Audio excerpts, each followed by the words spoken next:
ألم تر إلى الذين أوتوا نصيبا من الكتاب يشترون الضلالة ويريدون أن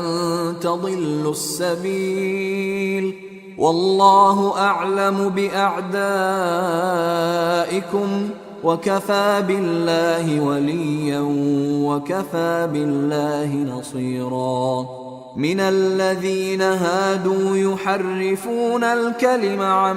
مواضعه ويقولون سمعنا وعصينا واسمع غير مسمع وراعنا ليا بألسنتهم وطعنا في الدين ولو أنهم قالوا سمعنا وأطعنا واسمع وانظرنا لكان خيرا لهم وأقوم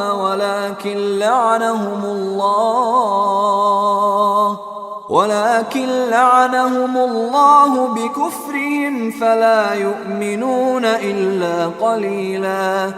يا أيها الذين أوتوا الكتاب آمنوا بما نزلنا مصدقا لما معكم من قبل أن نطمس وجوها فنردها على أدبارها أو نلعنهم كما لعنا أصحاب السبت وكان أمر الله مفعولا إن الله لا يغفر أن يشرك به ويغفر ما دون ذلك لمن يشاء ومن يشرك بالله فقد افترى إثما عظيما ألم تر إلى الذين يزكون أنفسهم بل الله يزكي من يشاء ولا يظلمون فتيلا انظر كيف يفترون على الله الكذب وكفى به إثما مبينا ألم تر إلى الذين أوتوا نصيبا من الكتاب يؤمنون بالجبت والطاغوت ويقولون للذين كفروا هؤلاء أهدى من الذين آمنوا سبيلا أولئك الذين لعنهم الله ومن يلعن الله فلن تجد له نصيرا أم لهم نصيب من الملك فإذا لا يؤتون الناس نقيرا أم يحسدون الناس على ما آتاهم الله من فضله فقد آتينا آل إبراهيم الكتاب والحكمة وآتيناهم ملكا عظيما فمنهم من آمن به ومنهم من صد عنه وكفى بجهنم سعيرا إن الذين كفروا بآياتنا سوف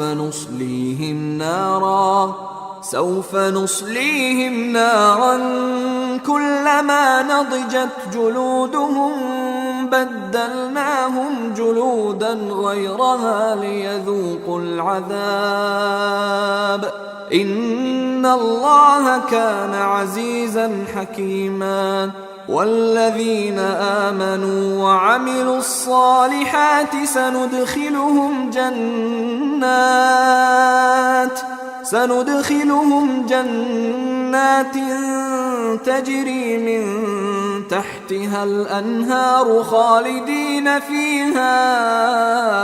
أبدا لهم فيها أزواج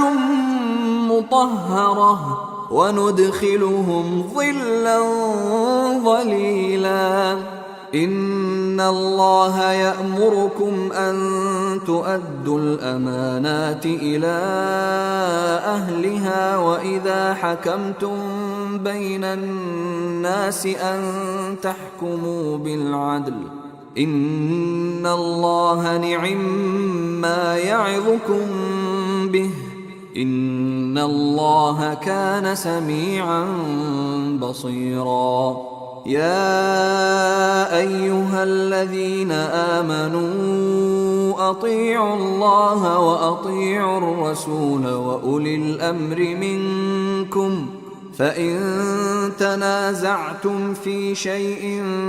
فردوه إلى الله والرسول إن كنتم تؤمنون بالله واليوم الآخر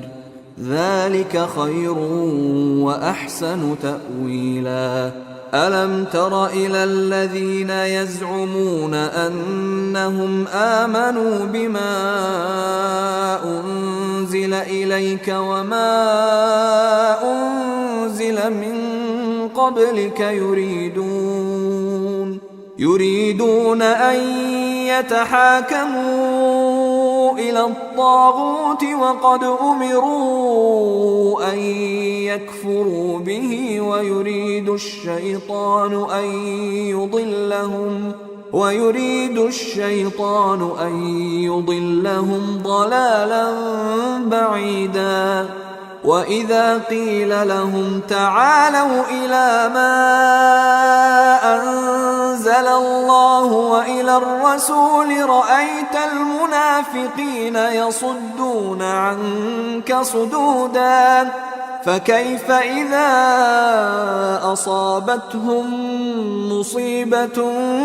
بما قدمت أيديهم ثم